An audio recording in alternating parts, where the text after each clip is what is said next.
Happy everyone. CUET PG 2025க்கு apply பண்ற எல்லாருக்கான ஒரு மெயின் டவுட் இப்போ ஓபிசி, என்சிஎல் சுத்தி இருக்கு. பிகாஸ் கேட்டகரி சர்டிஃபிகேட் மேண்டேட்டரி இல்லன்ற மாரி தான் நமக்கு மேக்ஸிமம் ஆஃப் த இன்ஃபர்மேஷன் இருந்துச்சு. பட் ஸ்டில் நவ் அது வந்துட்டு அப்லோட் பண்ணாம நமக்கு நெக்ஸ்ட் ஸ்டெப் போல. ஸோ அத பத்தி குயிக் டீடைல்ஸ் இதுல பார்க்கலாம். ஸோ நமக்கு இன்ஃபர்மேஷன் புல்லட்டின்லயுமே, எஃப்ஏக்யூலயுமே கேட்டகரி சர்டிஃபிகேட் மேண்டேட்டரி அப்ளை பண்ணணும் எங்கேயுமே மென்ஷன் பண்ணல. நமக்கு இன்ஃபர்மேட்டிவ் புல்லட்டின்க்கு அப்புறம் தான் எஃப்ஏக்யூ ரிலீஸ் பண்ணாங்க. கரெக்ட்டா?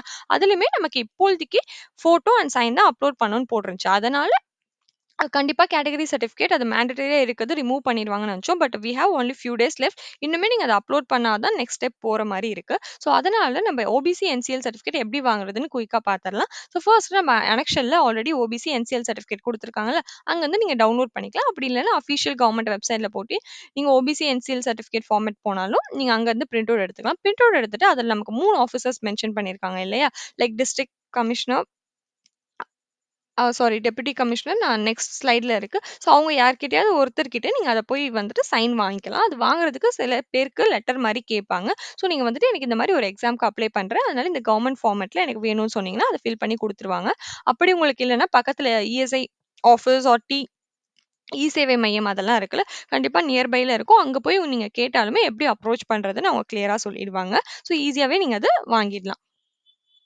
ம்.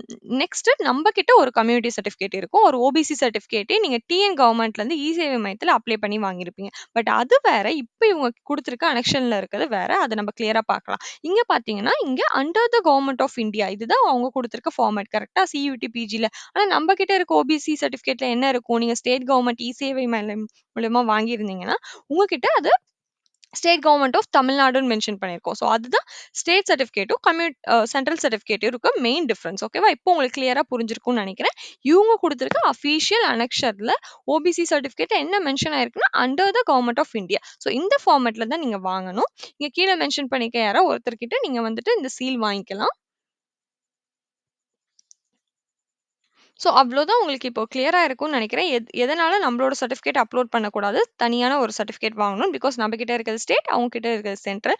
இப்போதைக்கு எல்லாருக்குமே அது மேண்டட்டரியா தான் காட்டுது. அத அப்லோட் பண்ணா தான் நெக்ஸ்ட் ஸ்டெப் போகுற மாரி இருக்கு. ஸோ இது மட்டும் நீங்க முடிஞ்சா சீக்கிரமா வாங்கிட்டு அப்லோட் பண்ணிருங்க. இது சம்மந்தமா வேற ஏதாவது டவுட் இருந்தா கமெண்ட்ஸ்ல சொல்லுங்க. ஒரு டெலிகிராம், ஒரு வாட்ஸ்அப் சேனல்லயும் கேளுங்க. Thank you.